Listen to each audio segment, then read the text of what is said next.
కీలక అంశాలు కనిపిస్తున్నాయి. ప్రభుత్వం ఏం చేస్తోందనే దానికి సంబంధించి ప్రధానంగా చర్చ జరుగుతుంది. తెలంగాణను ఏం చేయబోతుంది కాంగ్రెస్ ప్రభుత్వం?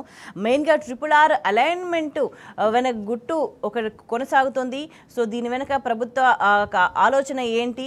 ఈ నేపథ్యంలో ఒక సౌత్ అలైన్మెంట్ చేంజ్ సంబంధించి ఒక కమిటీ ఎందుకు వేసింది, ఈ నిర్ణయం ఎందుకు తీసుకుందనే చర్చ సర్వత్రా జరుగుతుంది. మరోవైపు కాళేశ్వరం గురించి ఏదున్నా కూడా అటెన్షన్ డైవర్షన్ గేమ్ ఆడుతూ వస్తుంది. ప్రభుత్వ సమస్యలను పరిష్కరించకుండా ప్రతి దానికి ఏదో విధంగా కాళేశ్వరం మీద చాలా అబద్ధాలు ప్రచారం చేసింది. ఈ నేపథ్యంలో మల్లన్న సాగర్లో 21 టీఎంసీల నీరు కనిపిస్తుంది. నిజంగా కాళేశ్వరం మీద కాంగ్రెస్ చేసిన ప్రచారం అంతా నిజమైతే ఇవాళ ఇన్ని నీళ్లు ఎట్లా ఉంటాయి, తెలంగాణకు కాళేశ్వరమే దిక్కు అన్న దానికి సంబంధించి కూడా ప్రజల్లో క్షేత్రస్థాయిలో క్లారిటీ వచ్చిన సందర్భం కనిపిస్తుంది. మనం చర్చిద్దాం. మనతో పాటు వాళ్ళ చర్చలో జాయిన్ అవుతున్నారు బీఆర్ఎస్ నుంచి పల్లె రవికుమార్ గారు, అదేవిధంగా అనలిస్ట్ జంగయ్య యాదవ్ గారు. గుడ్ మార్నింగ్ అండి. రవికుమార్ గారు, చాలా పెద్ద ప్రచారం, తప్పుడు ప్రచారం చేసుకుంటూ వస్తుంది. ఎన్నిసార్లు మాట్లాడినా ఎన్నిసార్లు చెప్తున్నా ఏదైనా వాళ్ళకి సమస్య పరిష్కారం కావాలి అని అన్నప్పుడు మెయిన్గా ఒక అటెన్షన్ డైవర్షన్, ప్రధానంగా కాళేశ్వరం మీద చాలా అబద్ధాలు ప్రచారం చేసుకుంటూ వచ్చిండ్రు. సో దానికి నిదర్శనంగా మల్లన్న సాగర్లోని వాటర్ కనిపిస్తున్నాయి. ఇప్పుడు రేవంత్ ఏం చేయాలనుకున్నా కూడా, తెలంగాణ ప్రభుత్వం ఏం చేయాలనుకున్నా కూడా కాళేశ్వరం కేంద్రంగానే మీరు అన్నీ జరగాల్సిన సిచ్యువేషన్ కనిపిస్తుంది. అంటే ఇప్పటివరకు చేసింది తప్పుడు ప్రచారం అని తేలిపోయింది కదా. గుడ్ మార్నింగ్ అండి స్విచ్చ గారు, జంగయ్య గారు, టీ న్యూస్ ప్రేక్షకులకు అందరికీ గుడ్ మార్నింగ్. ఇప్పుడు కాళేశ్వరం అనేది వాళ్ళ ఇంకా ఇవాళ కాంగ్రెస్ పార్టీ ముఖ్యమంత్రి మంత్రివర్గంలో ఉన్నటువంటి వాళ్ళు ఇంకా వాళ్ళు 10 జన్మలు ఎత్తిన కాళేశ్వరం అవసరమైంది, కాళేశ్వరం ఎందుకు అన్నది అర్థం కాదు. వాళ్ళు ఇంకా 10 సార్లు వాళ్ళు ముఖ్యమంత్రులైనా మంత్రులైనా వాళ్ళ జీవితకాలం పనిచేసిన వాళ్ళకి అర్థం కాదు. ఎందుకు అంటే ఆ రోజు తెలంగాణ ఉద్యమంలో కృష్ణా గోదావరి నదులు 2 జీవనదుల మధ్యన ఉన్నటువంటి పీఠభూమి అయినటువంటి దక్కన్ పీఠభూమిలో ఇక్కడ బ్రహ్మాండమైన జీవనదులు నీళ్లు పుష్కలంగా ఉన్నాయి. కానీ సంవత్సరం పొడుగున వర్షాకాలంలో నీళ్లు ప్రవహిస్తాయి. కానీ ఇక్కడ వర్షాకాలం దాటిందంటే తాగడానికి కనీసం పంటలకు కాదు కదా, తాగడానికి చుక్క నీళ్లు ఉండదు, పశువులకు చుక్క నీళ్లు ఉండదు పరిస్థితి. దీన్ని ఈ 2 నదులలో ఉండేటటువంటి ప్రతి చుక్క నీరుని ఒడిసి పట్టుకొని తెలంగాణలోని ప్రతి ఎకరానికి ఇవ్వాలనేటువంటి ఒక గొప్ప సంకల్పంతో కేసీఆర్ గారు డిజైన్ చేసిందే పాలమూరు రంగారెడ్డి ఇక్కడ కాళేశ్వరం ప్రాజెక్టు. ఆ కాళేశ్వరం ప్రాజెక్టు మీరు చెప్పే ప్రాణహిత చెవెళ్ళని ఎంతకాలం ఇవాళ చేసిందో తెలుసు. మీరు ఏదో చేసినట్టుగా చెప్పారు.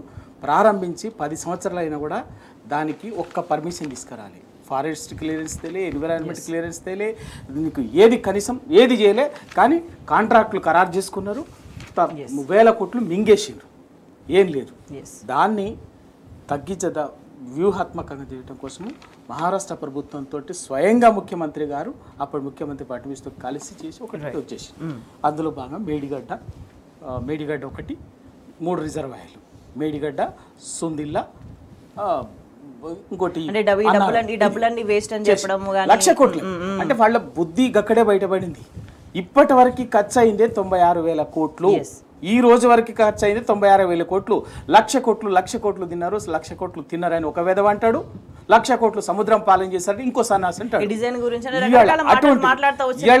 ఇవాళ మొన్న జరిగినటువంటిది కూడా మేడిగడ్డలో ఒక చిన్న ఉంటుంది. మనమే ఒక ఇల్లు కట్టుకున్నప్పుడు ఏదైనా కొన్ని చిన్న సాంకేతిక సమస్యలు ఇంకా వచ్చినప్పుడు చిన్న సమస్య వస్తుంది. అంత మాత్రం ఇల్లును కూల్చాం, ఇల్లును వదిలేయం. ఆ ఇల్లు కుంభకోణం అయిందంటే మన ఇంటికి మనమే కుంభకోణం చేసి మనం దాచుకున్నట్ట. ఆ రోజు ఒక చిన్న పొరపాటు వల్ల ఒక సాంకేతికంగా, ఎందుకంటే అది పర్టికులర్గా సింగరేణి ప్రాంతం, బొగ్గుగని ప్రాంతం, మిగతా నదీ పరివాహక ప్రాంతం వేరు, గోదావరి లోయ పరివాహక ప్రాంతం వేరు. వీళ్ళకి తెలియదు.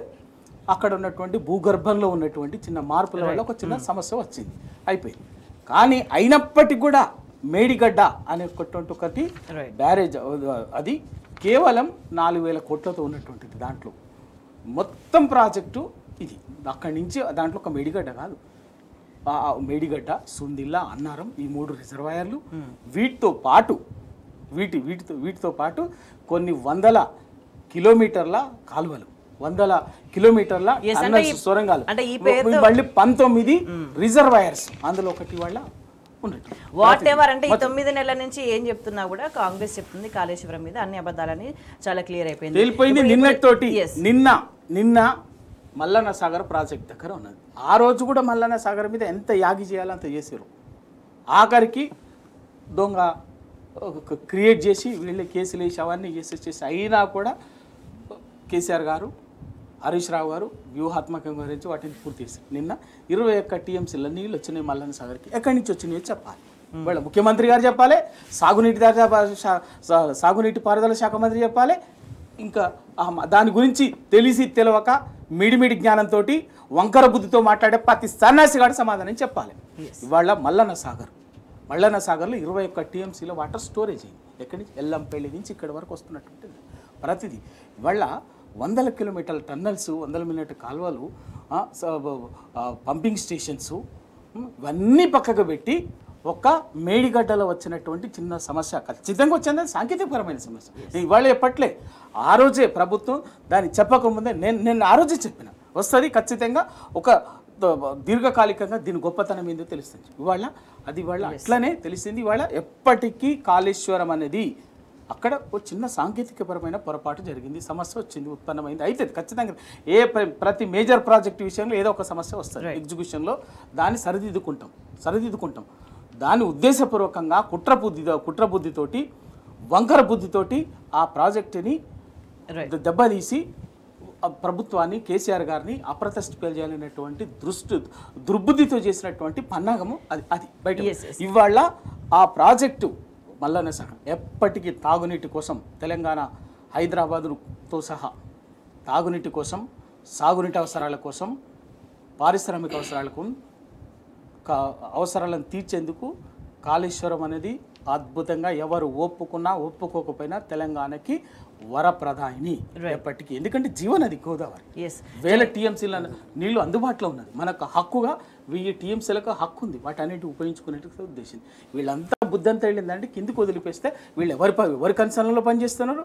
మొన్న రాష్ట్రం రానంత వరకు ఆంధ్ర సన్నాసుల కనుసన్నల్లో పనిచేస్తున్నారు. ఇవాళ కూడా వాళ్ళ ప్రయోజనాల కోసం వీళ్ళు చేసే పనులన్నీ ప్రతిదీ వీళ్ళు తీసుకున్న ప్రతి నిర్ణయం, చేసే ప్రతి పని ఇవాళ చంద్రబాబు నాయుడు కన్సర్న్లోనే జరుగుతున్నది. ఆయన ప్రయోజనాలని, ఆయన చుట్టూ ఉన్నటువంటి చంద్రబాబు నాయుడు చుట్టూ ఉన్నటువంటి వాళ్ళ ఆంధ్ర పెద్దల ప్రయోజనాల కోసమే ఇవాళ పేరు కాంగ్రెస్ పార్టీది. కాంగ్రెస్ పార్టీ కాదు, ఇది చంద్రబాబు నాయుడు ప్రభుత్వం. ఇది అర్థమవుతుంది, ఇంకా మెల్లమెల్ల ఇప్పుడు అర్థమవుతుంది, అన్నీ అర్థమవుతుంది. అంటే అనేక అంశాలకు సంబంధించి ఒక స్పష్టత వస్తున్న సందర్భంగా అనిపిస్తుంది ప్రజలకు. అంటే కాళేశ్వరం సంబంధించి అంటే దాని పరివాహక ఎక్కడెక్కడ బ్యారేజెస్ ఉన్నాయో, నీళ్ళు ఎక్కడైతే పారుతున్నాయో చివరి ఆయకట్టు వరకు నీళ్ళు ఇస్తాము అనే ఒక మాట అంతకుముందు కనిపించేది. కానీ ఇప్పుడు దగ్గర ఉన్న భూములకే నీళ్లు లేని పరిస్థితి, పంటలన్నీ ఎండిపోతున్న పరిస్థితి, రైతులు వ్యవసాయం చేసుకోలేని పరిస్థితి రాష్ట్రంలో నెలకొంది. రుణమాఫీ ఉండదు, రైతు భరోసా ఉండదు, ఏది జరగదు. రైతులు రోడ్ల మీదకి వచ్చి ఆందోళన, ప్రజాపాలన అని చెప్పేసి అందరికీ అందుబాటులో ఉంటామని ఏదో ప్రగల్భాలు పలికి రైతులను అరెస్ట్ చేసిన ఒక దారుణమైన స్థితి. అంటే ఇంకా ఎన్ని అబద్ధాలు చెప్తా పోతుంది ప్రభుత్వం? ఇక్కడ ముఖ్యంగా చెప్పాల్సిన విషయం ఏంటంటే, రేవంత్ రెడ్డి గారు ఎలక్షన్ల ముందు ఒక రకంగా, ఎలక్షన్ అయిపోయిన తర్వాత మరో అపరిచితుడిగా మారినట్టు కనపడుతుంది. ఎందుకంటే ప్రజలకు ఇచ్చినటువంటి వాగ్దానాల మీద దృష్టి సారించాల్సినటువంటి ప్రభుత్వము ఈరోజు ప్రజల యొక్క డైవర్షన్ చేయడానికి, ఇంతకుముందు గతంలో ఎలక్షన్లలో ఏదైతే మీరు ఇప్పుడు కాళేశ్వరం ప్రాజెక్టు చెప్పినట్టు రైతులకు మేము రుణమాఫీ 2 లక్షలు చేస్తామని చెప్పేసి, అంటే ప్రజలకు కావాల్సినటువంటివి అప్పుడు ఏమైతే అనుకున్నారో ఆ హామీలు అన్నింటినీ ముందు ఎలక్షన్లకు ముందు మాత్రం చెప్పి గెలిచిన తర్వాత వాటిని విస్మరించేసి వేరే దాని మీద డైవర్షన్ చేయడము. అంటే ఓడ దాటేంతసేపు ఓడ దాటిన తర్వాత బోడి మల్లయ్య అనే చందంగా ఈరోజు రేవంత్ రెడ్డి గారి ప్రభుత్వం నడుస్తుంది. అదేవిధంగా కాంగ్రెస్ పార్టీ ఎక్కడ ఏ నిర్ణయం తీసుకున్నా కానీ దాన్ని తూతూ మంత్రంగానే, అంటే ఆరంభ శూరత్వం ప్రదర్శిస్తుంది, కానీ ఎక్కడ కూడా దాన్ని పూర్తిగా చేయకుండా పేపర్లకు, ప్రకటనలకు మాత్రమే పరిమితం అవుతుంది. మీరు గతంలో కూడా తీసుకున్నట్లయితే ఇంతకుముందు కాళేశ్వరం ప్రాజెక్టు విషయం ఏదైతే తీసుకున్నారో దాన్ని తీసుకొచ్చేసేసి మేము అక్కడి నుంచి వచ్చినటువంటి నిధులను మిగులు జలాలను తీసుకొచ్చేసి మహానదిలో కలుస్తున్నటువంటి గోదావరి జలాలను తీసుకొచ్చేసి మేము ఇంప్లిమెంట్ చేస్తాము, మూసీ నదిని ప్రక్షాళన చేస్తాను అని చెప్పేసి ఇదే రేవంత్ రెడ్డి గారు చెప్పడము. అంటే మూసీ నదిని ప్రక్షాళన చేయడానికి మీరు ఎక్కడి నుంచి నీళ్ళు వేస్తున్నారంటే కాళేశ్వరం దగ్గర నుంచి, మేడిగడ్డ దగ్గర నుంచి మేము తీసుకొస్తాము, రేపు హైదరాబాదు, దంగారెడ్డి జంట నగరాలకు కూడా తాగునీరు అక్కడికి వెళ్ళి తీసుకొస్తామని చెప్తున్నారు. అసలు ఆ ప్రాజెక్టే లేకపోతే మీరు తీసుకొచ్చేది ఎక్కడుంది? అంటే ఎక్కడ కూడా వారసత్వం కింద ఉన్నటువంటి దాన్ని జీవధారగా, ఎప్పుడైతే కాళేశ్వరం ప్రాజెక్టు తెలంగాణకి ఒక జీవధారగా కేసీఆర్ గారు ప్రయత్నం చేసి ఒక ప్లానింగ్ చేసేసి ఎంతోమంది శ్రమ ఫలితం, కష్టపడ్డ ఫలితం ఈరోజు ఇంజనీర్స్ కానివ్వండి, మేధావులు కానీ తెలంగాణ వచ్చిన తర్వాత మనము ఎదుర్కొన్నది నీళ్ళ సమస్య. ముఖ్యంగా నీళ్లు నిజంగా ఉన్నట్లయితే రైతులు కానీ ఇక్కడ ఉన్న ప్రతి ఒక్కరు కూడా సస్యశ్యామలంగా ఉంటుంది తెలంగాణ రాష్ట్రం అనే ఒక ఆలోచన విధానంతో దూరదృష్టితోని ఒక ప్లానింగ్ చేసుకొని దాన్ని ఇంప్లిమెంట్ చేసి సక్సెస్ అయిన తర్వాత దాని మీద బురద జల్లి ఏదో ప్రజలను నమ్మించి అప్పటికప్పుడు నమ్మించేసి గట్టు గడుపుకున్నారు. కానీ నిజంగా కూడా ఈరోజు తీసుకున్నట్లయితే 10 సంవత్సరాల కాల వ్యవధిలో బీజేపీ ప్రభుత్వం కేంద్రంలో ఉన్నప్పటికీ కూడా ఒక్క ప్రాజెక్టు నీటి ప్రాజెక్టుకు జాతీయ హోదా ఇవ్వలేదండి. అంటే కనీసం సపోర్ట్ చేయలేదు. అయినప్పటికీ కూడా మొండిగా కేసీఆర్ గారు లేదు నేను తెలంగాణకు నేను అనుకున్న విజన్ నాకు ఒకటి ఉంది అని చెప్పేసి ఒక దురదృష్టితో వారు ప్లాన్ చేయడము. ఈరోజు ఆ ఫలితాలు అంటే చెట్టు పెట్టగానే ఫలితం రాదండి. పండు తినాలంటే ఈరోజు నేను పెట్టినా నేనే తినాలనుకుంటే కాదు, కానీ అది భవిష్యత్ తరాలకు పనికొస్తుందని చెప్పేసి వారు ఆ రోజు ఆలోచన చేసిరు. కనుక ఈరోజు రేవంత్ రెడ్డి గారు ఉండొచ్చు, రేపు ఇంకొకరు ఉండొచ్చు, ఆ తర్వాత భవిష్యత్ తరాలు ఇంకొకరు ఉండొచ్చు. కానీ ఎవరు ఉన్నప్పటికీ కూడా కాళేశ్వరం ప్రాజెక్టు ఎవరు డిజైన్ చేసిరు అంటే అది కేసీఆర్ గారు చేసిరు, తెలంగాణ రాష్ట్రంలోనే ఉంది అని చెప్పేసి మేధావులు కూడా మిగతా రాష్ట్రాలే కాదు దేశాల నుంచి కూడా ఈ కాళేశ్వరం ప్రాజెక్టు అని చెప్పేసి కితాబ్ ఇచ్చినటువంటి చరిత్ర మనం చూసాము. ఎన్నో పేపర్లలో కూడా ప్రపంచ దేశాలు వచ్చి కూడా ముమ్మరగా కాళేశ్వరం అనేది ఒక సాగునీటి ప్రాజెక్ట్ కాదు, వీళ్ళకి ఫస్ట్ బహుళార్థక సాధక ప్రాజెక్టు.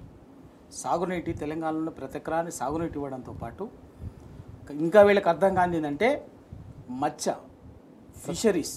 దాన్ని ఇవాళ చాలామందికి తెలియనటువంటి వాళ్ళు అర్థం చేసుకోవాల్సింది ఏంటంటే ఈరోజు తెలంగాణలో సముద్ర తీరం లేదు ఎక్కడ కూడా.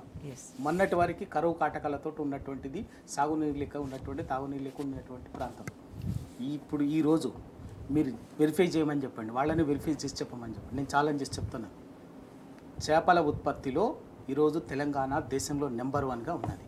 అసలు ప్రపంచంలో ఎక్కడైనా సముద్ర తీర ప్రాంతం లేకుండా చేపల ఉత్పత్తిని ఫిషరీస్లో అగ్రస్థానంలో ఉన్నటువంటి రాష్ట్రం కానీ ప్రాంతం కానీ దేశం కానీ ఏదైనా ఉందో పాపం వీళ్ళకుంటే వీళ్ళకు కానీ వీళ్ళ చుట్టూ ఉన్నటువంటి పెద్ద మనుషులకు కానీ వీళ్ళని వంకర బుద్ధితో తప్పుదోవ పట్టిస్తున్నటువంటి చాలామందికి కానీ విషయం ఉంటే చెప్పమని చెప్పంటాడు. వాళ్ళ ఎక్కడ సముద్ర తీర ప్రాంతం లేకుండా తెలంగాణ వీళ్ళ చేపల ఉత్పత్తిలో దేశంలోనే నెంబర్ 1గానే ఉన్నది. ఇక్కడ ఎట్లా సాధ్యమైంది, ఎక్కడి నుంచి సాధ్యమైంది? ఈ 2 నదుల్లో తెలంగాణ గడ్డలో తెలంగాణ దక్కన్ పీఠభూమికి 2 వైపులా ఉన్నటువంటి కృష్ణా గోదావరి నదులలో వచ్చేటటువంటి ప్రతి నీటి బొట్టుని ఒడిసి పట్టి కేసీఆర్ గారు చెరువులు నింపే దగ్గర చెరువులు నింపిండు. చెరువులను బలోపేతం చేసి మిషన్ కాకతీయ ద్వారా ఎక్కడ అవకాశం అంటే అక్కడ ప్రాజెక్టులని కాళేశ్వరం, పాలమూరంగారెడ్డి, డిండి, ఇంకా ఏ ప్రాజెక్టు ఎస్ఆర్ఎస్పి నిజాం సాగర్ చేసినటువంటి గొప్ప అద్భుతం వీళ్ళకి అర్థం కాదు. ఇట్లానే చాలా అంశాలు మొన్నటిదాకా జరుగుతూ వచ్చినాయి కానీ ఇవాళ సాక్ష్యంగా తేలిపోయింది కదా.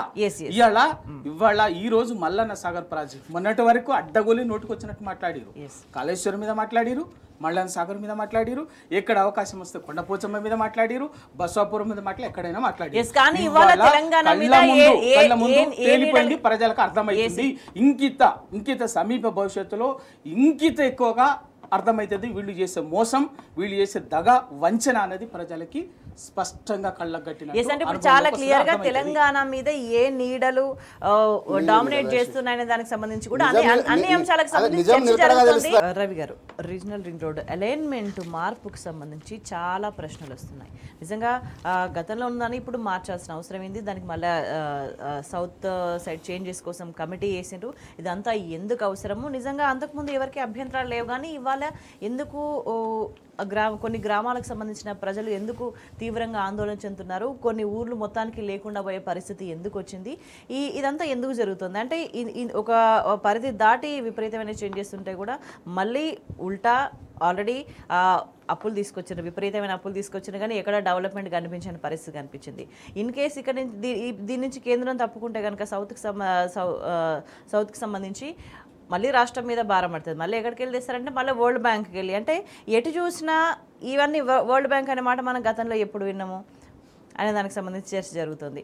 ఏదో 4th సిటీ చేస్తామని అంతకుముందు మనకి ఇక్కడ ఆంధ్రజ్యోతిలో చూస్తే సేమ్ ఇట్లాంటి కథనమే మనకి అంతకుముందు అమరావతికి సంబంధించి చూసినాం. సో సేమ్ ఎగ్జాక్ట్లీ అంటే ఏ ఇంప్రెషన్స్ ఇప్పుడు తెలంగాణ మీద కనిపిస్తున్నాయి, ఎవరి ఇంప్రెషన్స్ తెలంగాణ మీద కనిపిస్తున్నాయి, ప్రధానంగా ఈ రీజనల్ RRR అలైన్మెంట్ చేంజ్ అనే దాని వెనక ఎటువంటి మతలబు ఉంది అనే దాని గురించి ప్రధానంగా చర్చ జరుగుతుంది.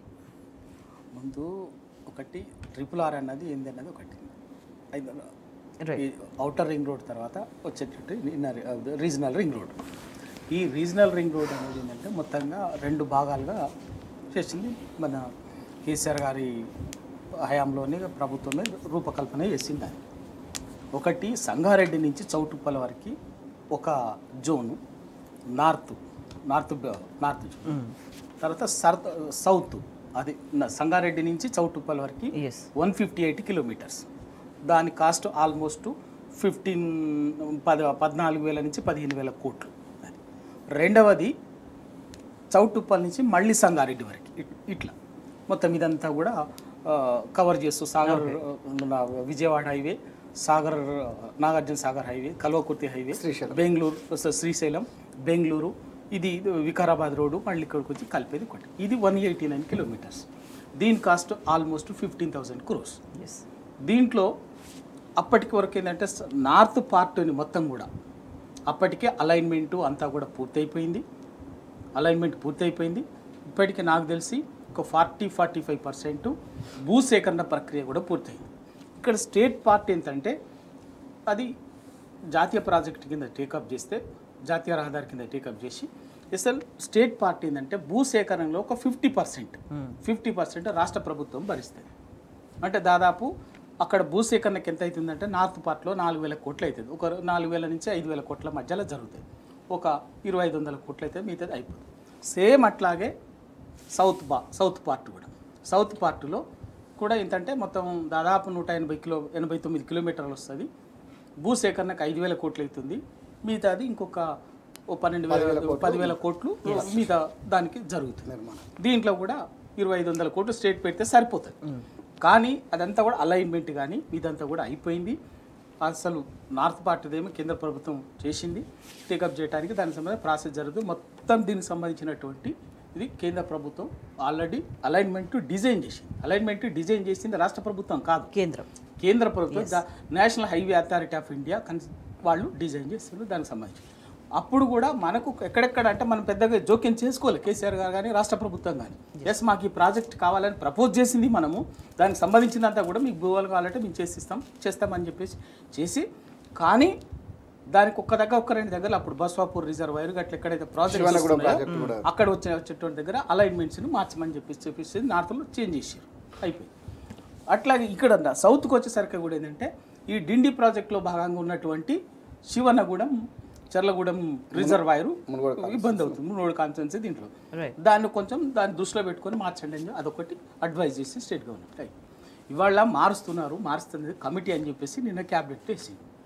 అసలు మారుస్తున్నాం అన్నటువంటి క్యాబినెట్ వేసింది కదా, మార్చడానికి ఏం సజెస్ట్ చేయాలని కమిటీ వేసింది కదా. 12 మంది 5 జిల్లాల కలెక్టర్లు, R&B ప్రిన్సిపల్ సెక్రటరీ, మిగతా అందరితోటి.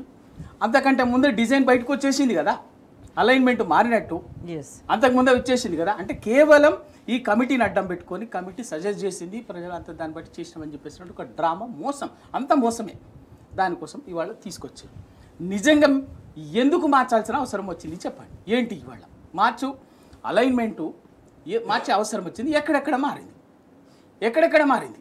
ఆ మార్జిన దగ్గర దాని వెనకాల పర్టికులర్ పాయింట్స్ ఉన్నాయి. ఆ పాయింట్స్ దగ్గర మీరు ఎందుకు మార్చిండ్రంటే కేవలం మీరు చెప్తున్నది ఏంటి, 4th సిటీ అని చెప్తున్నారు. అసలు 4th సిటీకి అయితే దానికి కనెక్ట్ కావాలి కదా, ఇంకా దూరం పోతుందా? ఇంకా దూరం జరుగుతుంది, దూరం పోతుందా? సో ఏ ప్రయోజనాల కోసం? కేవలము ప్రభుత్వంలో ఉన్నటువంటి పెద్ద మనుషులు, వీళ్లకు వెనుదనుగా ఉన్నటువంటి ఆంధ్ర నాయకుల బడాబాబుల 100 ఎకరాల ల్యాండ్ బ్యాంక్స్ని విలువ పెంచుకోవటమే చేసినటువంటి కుట్ర. ఎందుకంటే అంతకుముందు ఉన్నటువంటి భూములని ఈ అధికారంలోకి వచ్చిన 9 నెలల్లో అదే పనిగా వచ్చిన తెల్లారి నుంచి అధికారంలోకి వచ్చిన మరుసటి రోజు నుంచి చేసిన పని ఏంటంటే భూముల్ని గుంజుకోవటము, కొనుక్కోవటం, అడ్డికి పోసలు కొనుక్కొని చేసి వీళ్ళ భూముల విలువ పెంచుకోవడం కోసం అలైన్మెంట్ ఎక్కడికొక్కడ తీసుకొచ్చి, దీంట్లో ఎక్కడి నుంచి రోడ్డు తీసుకుపోతున్నట్టే ఒక పేదోడు, ఎకరం 2 ఎకరాలు ఉన్నటువంటి వాడు, తర్వాత అసైన్డ్ భూములకు దీని మీద అటువంటి వాళ్ళ మీద మొన్న మంత్రి నిస్సిగ్గుగా మాట్లాడిండు. అసైన్డ్ భూముల నుంచి రోడ్డు వేసేస్తామని చెప్పేసి. అంటే అసైన్డ్ భూములు ఎవరి దగ్గర ఉంటాయి? సంపన్నులకు ఇయ్యరు. ఏ దిక్కు దివాలను ఒక దళితుడికో, గిరిజనుడికో, అటువంటి వాళ్ళ దగ్గర వాళ్ళు బతకడానికి 2 ఎకరాలు పట్టాలు ఇస్తుంది ప్రభుత్వం. అటువంటికి నష్టపరిహారం ఇచ్చే పని లేకుండా దబాయించి దౌర్జన్యంగా గుంజుకునేటటువంటి దానికోసం ఎవరికి ఎందుకు చేస్తున్న పని అంటే మీ భూములకు మీరు సృష్టించుకున్నటువంటి మీ 100 ఎకరాల భూములకు విలువ పెంచుకోవటం కోసం ఇవాళ పేదోడి బడుగు బలహీన వర్గాలకు ఒకటి చిన్నకారు రైతు చిన్న వాళ్ళని ఉసురు పోసుకునేటటువంటి చేస్తుంది. ఎందుకంటే మీకు ఆ చరిత్ర ఉంది. అయితే ఔటర్ రింగ్ రోడ్లో కూడా హైదరాబాద్లో ఎన్ని అష్టవంకర్లు తిప్పారు మీరు. ఔటర్ రింగ్ రోడ్ అప్పుడు అసలు ఒరిజినల్ అలైన్మెంట్ ఒకటైతే ఇక మీకు రైతుల దగ్గర మీ భూములు పెద్ద పెద్దల బడాబాబుల భూములు కాపాడడం కోసము మీ భూముల విలువ పెంచుకోవడం కోసము పేదోడికి 2 ఎకరాలు 3 ఎకరాలని దౌర్జన్యం గుంజుకోవడం కోసము అష్టవంకర్లు దింపారు ఔటర్ రింగ్ రోడ్ని. దింపి వాళ్ళ మీరంతా సంపాదించిందంతా గవే. అవి రాజకీయంగా పెట్టుబడి పెట్టి అక్కడ వచ్చినటువంటి భూములు పెట్టుబడి పెట్టి వాళ్ళ రాష్ట్ర ప్రజలు ఉసురు పోసుకుంటున్నారు. సేమ్ మళ్ళీ కొత్తగా ఇవాళ రీజనల్ రింగ్ రోడ్ పేరు మీద కూడా మళ్ళీ ఒక ఆ భూయజ్ఞానికి భూదందాకి భూదోపిడికి శ్రీకారం చుట్టబోతున్నాం. బరాబర్ ఈ విషయంలో బండి సంజయ్ ఓ అంటే నీతి నిజాయితీకి అసలు నిలువెత్తు నిదర్శనం. ఆయన నెట్టే ఇట్లా ఎవరెస్ట్ అంత ఎత్తుకే గుర్తాడు. బిడ్డ ఇవాళ చెప్పు, కేంద్ర మంత్రి కదా చెప్పి నీకు రేవంత్ రెడ్డికి లేకపోతే నీకు రేవంత్ రెడ్డికి బరాబర్ ఇద్దరు ఒకటే, ఒకరు ఏ టీం ఒకరు బి టీం. సిబిఐ ఎంక్వైరీ చేయమని అడుగుతున్నాం. చేయించండి. అలైన్మెంట్ మార్చటంలో కేంద్ర ప్రభుత్వం కదా, కేంద్ర ప్రభుత్వంది కదా ఈ సబ్జెక్టు. కేంద్ర ప్రభుత్వం అప్పటికే దానికి ఇన్ ప్రిన్సిపల్గా ఆమోదం తెలియజేసింది కదా. ఇంత జరుగుతుంటే, ఇంత తతందంగా జరుగుతుంటే, ఇంత భూదందా జరుగుతుంటే, ఇంత అక్రమము, ఇంత భూమి పేరు మీద రీజనల్ లింక్ రోడ్ పేరు మీద దోపిడీ జరుగుతుంటే, దోపిడీకి శ్రీకారం జరుగుతుంటే, అంకురార్పణ జరుగుతుంటే, కిషన్ రెడ్డి గారు ఇద్దరు మంత్రులు ఉన్నారు, పెద్ద మనుషులు. కిషన్ రెడ్డి గారు మొన్నటిదాకా చెప్పిండు నేనే తెచ్చిన రీజనల్ రింగ్ రోడ్, నేనే తెచ్చిన. అయ్యా మరి నీకు వచ్చిన రీజనల్ రింగ్ రోడ్ ఆగం చేస్తున్నారు, మరి ఎందుకు మాట్లాడవు? బండి సంజయ్ గారు ఎందుకు మాట్లాడు? పెట్టండి. అంటే మా కేంద్రం సిబిఐ తెలంగాణకు సంబంధించి తెలంగాణ ప్రయోజనాల గురించి ఎన్నడూ మాట్లాడరు వాళ్ళు, ఎన్నడూ మాట్లాడరు. వీళ్ళిద్దరు రేవంత్ రెడ్డి బండి సంజయ్ ఒకటే, ఇద్దరు ఒకటే. రైట్. బండి సంజయ్ కోసం రేవంత్ రెడ్డి పనిచేస్తాడు, రేవంత్ రెడ్డి కోసం బండి సంజయ్ పనిచేస్తాడు. ఇవాళ మీకు అది కాదు నిజాయితీ అంటే తక్షణమే ఇవాళ అవుటర్ రీజనల్ రింగ్ రోడ్ మీద సిబిఐ ఎంక్వైరీ చేయించాలా. దీంట్లో ఉన్నటువంటిది ఏమి, ఎందుకంటే మీ దగ్గర ఉన్నది, మీ దగ్గరనే ఆల్రెడీ కేంద్ర ప్రభుత్వం దానికి సంబంధించిన అలైన్మెంట్ ని ఇన్ ప్రిన్సిపల్ గా యాక్సెప్ట్ పని స్టార్ట్ చేసింది.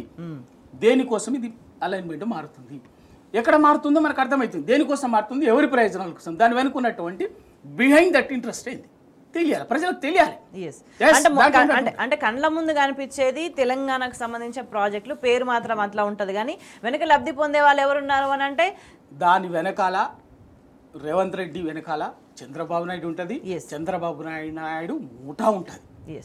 ఇంకా చాలా మంది బెంగళూరులో ఉన్నటువంటి ఇంకో మూట, అటు అమరావతి ముఠా ఉంటుంది, అటు బెంగళూరు ముఠా ఉంటుంది. వాళ్ళ భూదందా కోసం జరుగుతున్నటువంటి కుట్ర. ఇదంతా బట్టబయలు కావాలంటే కేంద్ర ప్రభుత్వం తక్షణమే సిబిఐ ఎంక్వైరీ చేయండి, లేకపోతే బరాబర్ మీరు అందరు కలిసి చేస్తున్నటువంటి వ్యవహారం ఇది.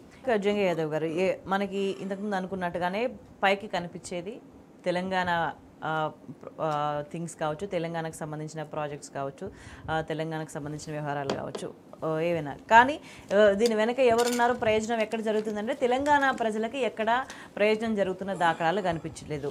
మరోవైపు అల్టిమేట్గా తెలంగాణ ప్రజలు నష్టపోతున్న పరిస్థితి కనిపిస్తుంది, గోసపడుతున్న పరిస్థితి కనిపిస్తుంది.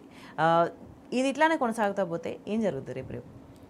భవిష్యత్తులో ఖచ్చితంగా తెలంగాణకు ఒకటి ఏ పార్టీ ప్రజల గురించి కొమ్ము కాస్తుందంటే ఖచ్చితంగా టీఆర్ఎస్ పార్టీ అనేది చెప్పాలి. ఎందుకంటే తెలంగాణ ప్రజల యొక్క ఆకాంక్షలు కానీ వారి యొక్క ఇబ్బందులు ఏమున్నాయి, సమస్యలు ఏంది తీర్చడానికి ముందొచ్చేటువంటిది టీఆర్ఎస్ పార్టీ. బీజేపీ కానీ కాంగ్రెస్ కానీ మనం రెండు తీసుకున్నట్లయితే గతంలో కేంద్రం పెద్దగా సపోర్ట్ చేసిన లేదు, ఇప్పుడు కూడా సపోర్ట్ చేస్తలేదని అనుకుంటాము. ఎందుకంటే కాంగ్రెస్ పార్టీలో రేవంత్ రెడ్డి గారు వచ్చిన తర్వాత బడేబాయ్ చోటేబాయ్ నాకు రాష్ట్రానికి కావాల్సినటువంటి నిధులు సమకూర్చుకోవడానికి నేను ఒకే వేదికను పంచుకున్నాను, నాకు పెద్దన్న లాంటి వాడు అని చెప్పేసి మీటింగ్లలో చెప్పుకుంటూ, అంటే బీజేపీ తెలంగాణకి ఎప్పుడు అంతకుముందు చేసింది, అంతకుముందు అడిగేటోళ్ళు ఉండే. ఇప్పుడు అడగడానికి ఇప్పుడు జీ హుజూర్ అన్న తర్వాత ఇంకా అడిగేది ఎక్కడిది? నేను అడుగుతా అని చెప్పేసి మాటను ఏదైతే తను చెప్పారో చెప్పింది వేరు, చేసేది వేరు. అంటే నోటితో మాట్లాడేది ఒకటి, కనుచూపులతో విక్రించడం ఇంకొకటి అన్నట్టు.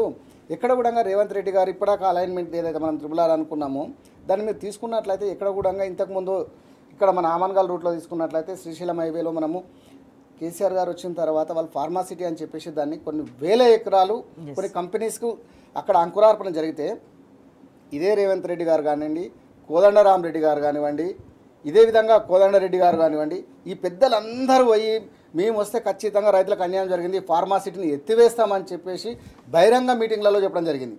కానీ వచ్చిన తర్వాత కూడా ఆ స్టేట్మెంట్ ఇచ్చి విత్ ఇన్ డేస్లోనే మళ్ళీ దాన్ని వెనక్కి తీసుకోవడం జరిగింది. అదే ఫార్మాసిటీలోనే ఈరోజు స్కిల్ యూనివర్సిటీ అని చెప్పి ఏర్పాటు చేయడం జరిగింది. అంటే ఎక్కడ కూడా వీళ్ళు కొత్తగా ప్రయత్నాలు చేయకపోగా చేసిన దానికి మాత్రం ఏదో కలర్లు మార్చి పేర్లు మార్చి మేము చేసినామని చెప్పుకోవడానికి ప్రయత్నం చేస్తున్నారు. ప్రజల యొక్క సమస్యలను పక్కన వదిలేసేసి మాకు ఏ విధంగా ఉపయోగపడుతుంది, మేము ఏ విధంగా లబ్ధి పొందాలి, రేపు రాజకీయం ఏ విధంగా చేయాలి, దానికి కావాల్సినటువంటి నిధులు ఇప్పుడే సమకూర్చుకోవాలనే ఒక ఆలోచనతోని బీజేపీ ప్రభుత్వం గతంలో కేంద్రంలో కానివ్వండి, ఇక్కడ కూడా కాంగ్రెస్ కూడా అదే పనిలో ఉంది. కానీ ప్రజలు ఈరోజు రైతులు ఇబ్బంది పడ్డా కానీ, యువత ఇబ్బంది పడ్డా కానీ, నిరుద్యోగులు ఇబ్బంది పడుతున్నా కానీ, మహిళలు ఇబ్బంది పడుతున్నా కానీ ఎక్కడ కూడా వీరికి కనిపించట్లేదు. ఇక్కడ కిషన్ రెడ్డి గారు ఏదైతే మీనే త్రిబులారిని నేనే తీసుకొచ్చిన అని చెప్పేసి బహిరంగంగా బాహాటంగా చెప్పుకుంటున్నారు. అంటే తెలంగాణ లెక్క కనిపిస్తలేదు అనే భావన ఇప్పుడు ఇక్కడ ప్రజల్లో నెలకొంది. అర్థమవుతుంది. పాలకులు ఎవరి మాట వింటున్నారు, ఎక్కడ చూసినా చంద్రబాబు ఇంప్రెషన్స్ కనిపిస్తున్నాయని బాహాటంగా మాట్లాడుతున్నారు. అంటే ఇప్పుడు విజయ హెరిటేజ్ పెట్టుబడులు పెట్టడము, విజయ డైరీని దాన్ని మొత్తము పవర్లెస్ గా చేయడము, దాన్ని పనికి రాకుండా చేసే ఏర్పాటు చేస్తున్నారు. ఇప్పటిదాకా మీరు అన్నట్లు ఇంతకుముందు పెద్దలు చెప్పినట్టు రేవంత్ రెడ్డి వెనకాల ఎవరున్నారా అంటే చంద్రబాబు కనుకుంటారు, చంద్రబాబు వెనకాల ఎవరున్నారా అంటే మోడీ గారు కనిపిస్తున్నారు. అది క్లియర్ కదా, అది అందరికి తెలిసిన నిజమే, కొత్తగా చెప్పేది ఏం లేదు. ఇక్కడ వాస్తవానికి కూడా కేంద్ర ప్రభుత్వము కనసన్నుల్లో బాబు గారు పనిచేస్తున్నారు, బాబు గారు కనసన్నుల్లో రేవంత్ రెడ్డి గారు పనిచేస్తున్నారు. సరే మీకు గురువు కావచ్చు, సహచరుడు కావచ్చు, ఏదైనా ఉండొచ్చు, కానీ వారి యొక్క నీలి నీడలు మాత్రం తెలంగాణ మీద ఈరోజు కమ్ముకోవడం వలనే ఈరోజు తెలంగాణ వెనుకబడిపోతుంది. ఆంధ్ర ప్రాంతం అభివృద్ధి చేసుకోవడానికి దీని మీద తెలంగాణ మీద కక్షపూరిత ధోరణితోని పెట్టుబడిదారులు కానివ్వండి, అక్కడ ఉన్నటువంటి ప్రభుత్వం కానివ్వండి, ప్రతి ఒక్కరు కూడా కక్షగట్టి మరి తెలంగాణకు వచ్చేటువంటి ప్రాజెక్టులు కానీ నిధులు కానీ ఎక్కడ రానియకుండా అడ్డుపడుతూ వారికి ఏ విధంగా కావాలనో ఆ విధంగా ఒక ప్లాన్ ప్రకారము, ఒక పథకం ప్రకారము ఈరోజు చేసి రేవంత్ రెడ్డి గారితో చేపిస్తున్నారు. ఇంతకుముందు మనకు కేసీఆర్ గారు కూడా చెప్పారు, కత్తి తెలంగాణదే ఉండొచ్చు కానీ పొడిచేవాడు మాత్రం మన తెలంగాణోడు, అంటే పొడిచేది వాళ్ళు అని చెప్తున్నారు. కానీ కాదు, ఇక్కడ ఉన్నటువంటి రేవంత్ రెడ్డి గారితోనే ప్రతిదీ కూడా మనతో చేయిస్తున్నారు. కానీ ఈరోజు ప్రజలు ప్రతి ఒక్కరు కూడా అర్థమైంది, 9 నెలల కాల వ్యవధిలోనే 5 సంవత్సరాల సినిమా చూపించడం జరిగింది రేవంత్ రెడ్డి గారు. ఎందుకంటే మీరు చూసినట్లయితే చెప్పినటువంటి మాటలు ఎలక్షన్లలో మేము తెలంగాణ ప్రజలకు ఇది చేస్తాము అది చేస్తాము అని చెప్పేసి మాయ మాటలు చెప్పేసి ఎన్నో చెప్పేసి మోసపూరిత మాటలు చెప్పేసి ఈరోజు అధికారం వచ్చిన తర్వాత వాటి అన్నింటినీ గాలికి వదిలేసేసి యాత్రలు తిరుగుతూ ఎక్కడంటే ఏమనంటే గడికొకసారి ఢిల్లీకి వెళ్ళడము, ఇక్కడ పదవుల పంపకమా లేకపోతే ఇంకొక దానికోసమా అని చెప్పేస్తూ స్వలాభం కోసము ఈరోజు రింగ్ రోడ్ మార్పు కానివ్వండి, ఇంకా ప్రతి ఏది తీసుకున్నా కానీ ప్రజల కోసం కాకుండా స్వలాభం కోసము మాత్రమే చేస్తున్నారు. స్వలాభం కొంత మానుకొని సొంత లాభం కొంత మానుకొని అనేది ఏదైతే ఉందో దాన్ని ఖచ్చితంగా వీళ్ళు పాటించకుండా దాన్ని రివర్స్గా అంటే మాకేంది నాకేంది అయితే నాకేంటి అనే ఒక ఆలోచన విధానంతో ఈ ప్రభుత్వం పనిచేస్తుంది. ఎక్కడ కూడా మీరు చూస్తున్నట్టయితే పొంగులేటి శ్రీనివాసరెడ్డి గారు కానివ్వండి, తుమ్మల నాగేశ్వరరావు గారు కానివ్వండి, కోమటిరెడ్డి వెంకటరెడ్డి గారు, ఇట్లా ఏ మంత్రి తీసుకున్నా కానీ ఈరోజు ఒక మంత్రి ఇంకొక స్టేట్మెంట్ చెప్తారు, రేపు తెల్లారి ఇంకొక అతను ఇంకొక, అంటే వాళ్ళ ఒక సఖ్యత లేకుండా మేమే చేసింది గొప్ప, మేమే ఏదో చెప్పాలి, మేమే ప్రెస్కి రిలీజ్ చేయాలి ముందు మేమే అని రాకముందే త్రిబుల్ ప్లానింగ్ రాకముందే ముందే బయటకు వచ్చేసింది. కానీ ఈ రోజు వస్తే మళ్ళీ ఒక కమిటీ చేస్తున్నారు. అంటే ఇది ఎవరి కోసం వేస్తున్నారు అంటే ప్రజలని మభ్య పెట్టేసి మేమేదో చేసినాము, ఇది చట్టబద్ధంగా కల్పించినాము అని చెప్పడానికి మాత్రమే. కానీ నిజంగా ఒక నిర్ణయం తీసుకుని ఉంటే, ముందే ఆలోచన చేసి ఉంటే ఇలాంటి సమస్యలు రాకుండా ఉండేది. ప్రజలు ఈ విధంగా జరుగుతున్నటువంటి పరిణామాలను ప్రతిదీ కూడా పరీక్షిస్తున్నారు. ఖచ్చితంగా రేపు భవిష్యత్ తరాల్లో కాంగ్రెస్ పార్టీ ఏంది, రేవంత్ రెడ్డి గారి పరిపాలన ఏంది, గతంలో జరిగినటువంటి పరిపాలన ఏంది, మా భవిష్యత్ ఏంది, మా పిల్లల భవిష్యత్ ఏంది అని చెప్పేసి ఆలోచించేటువంటి నిర్ణయం ఖచ్చితంగా తీసుకుంటారని మనం చెప్పొచ్చు. రైట్. అంటే రవి గారు, కాంగ్రెస్ ప్రతి చర్యలో తెలంగాణ ప్రజల ప్రయోజనాలు ఎక్కడా అని అంటే శూన్యం అన్నమాట కనిపిస్తుంది. ఇప్పుడు అన్ని జరుగుతున్న పరిణామాల వల్ల భూముల సేల్స్ దానికి సంబంధించి కూడా ఒక 44% వరకు తగ్గిపోయిన పరిస్థితి కనిపిస్తుంది. అంటే ఏ విధంగా చూసినా రేవంత్ తీసుకుంటున్న ఎటువంటి చర్యలు చూసినా కూడా తెలంగాణని నష్టపోతుంది. తెలంగాణ నష్టపోయి ఇక్కడ వనరుల వల్ల లాభం మాత్రం అధికార పార్టీ నేతలకి, వాళ్ళ వెనకున్న ఇతర నేతలకి, పక్క రాష్ట్రం వాళ్ళకి ఇదంతా వెళ్తున్న పరిస్థితి కనిపిస్తుంది. ఈ నష్టాన్ని ఎట్లా చూడాల్సిన అవసరం కనిపిస్తుంది? అంటే ఎంత వెనక్కిపోతుంది ఇట్లానే జరుగుతూ ఉంటుంది. ఒకవైపు తెలంగాణకి ఏమాత్రం బెనిఫిట్ జరుగుతున్నది లేదు, ఉన్న స్థితికి వెళ్ళి వెనకకపోతున్న పరిస్థితి కనిపిస్తుంది. ఎంత వెనకకపోతున్నాం మరి మనం? ఇప్పుడు ఇక్కడ చాలా స్పష్టంగా అర్థం చేసుకోవాల్సిన విషయం ఒకటి ఏంటంటే, వీళ్ళకి ఎప్పుడు కూడా తెలంగాణ ప్రయోజనాలు కానీ తెలంగాణ ప్రయోజనాల మీద వీళ్ళకి పట్టింపు లేదు, తెలంగాణ ప్రజల మీద ప్రేమ లేదు. తెలంగాణ అంటే వీళ్లకు లెక్కలేంది. అది ఆ రోజు నుంచి ఈ రోజు వాళ్ళ పార్టీ అగ్రనాయకత్వానికి అదే ధోరణి, ఇక్కడ స్థానిక నాయకత్వానికి అదే ధోరణి. ఎంతసేపు ఏంటంటే తెలంగాణ వనరులని ఎక్కడో దగ్గర అయితే ఢిల్లీకి, లేకపోతే ఇంకో పక్క పరాయుడికి, అయితే ఆంధ్రోళ్ళకి, లేకపోతే జాతీయ నాయకుడు ఢిల్లీకి గులాములుగా చేసి తెలంగాణను తాకట్టు పెట్టి తెలంగాణ ప్రజలతో పెట్టి తెలంగాణ ప్రజలు ఉసురు పోసుకోవటం వీళ్ళ 70 ఏళ్ళ చరిత్రలో అది నిజం. అదే ఇవాళ సరే ఏదో కారణంగా ఎక్కడో ఇవాళ అధికారం అప్పచెప్పిన తర్వాత 420 నోటికొచ్చిన అబద్ధపు హామీలని, విషపూరిత ప్రచారాన్ని నమ్మి ప్రజలు వీళ్ళకి అవకాశం ఇచ్చారు. వచ్చిన వెరీ నెక్స్ట్ డే కూడా కాదు, వెరీ నెక్స్ట్ మినిట్ చేసిన పని ఏంటంటే తెలంగాణ విధ్వంసం అని తెలంగాణ ఆత్మాభిమానాన్ని, తెలంగాణ ఆత్మగౌరవాన్ని, తెలంగాణ సాధికారితను, తెలంగాణ 10 ఏళ్లలో సాధించినటువంటి ఔన్నత్యాన్ని విధ్వంసం చేసే దుర్మార్గమైనటువంటి కుట్రకు మొదలుపెట్టిరు విషపూరిత ప్రచారాన్ని. అది అన్ని లెక్కలు, అప్పులు, గిప్పులు అన్నీ మాట్లాడారు. కానీ నిన్న అదే ఇవాళ దేశంలో అన్ని రంగాల్లో తెలంగాణ 10 ఏళ్లలో అగ్రభాగాన ఉంది అని చెప్పేసి ప్రపంచమే నిన్న చూసింది. అది ఇవాళ ఇప్పటికీ వీళ్ళు చేస్తున్న పని ఏంటంటే, అవకాశం వచ్చినప్పుడల్లా కూడా ఏంటంటే తెలంగాణ అస్తిత్వాన్ని అగౌరవపరిచే పని చేస్తున్నారు.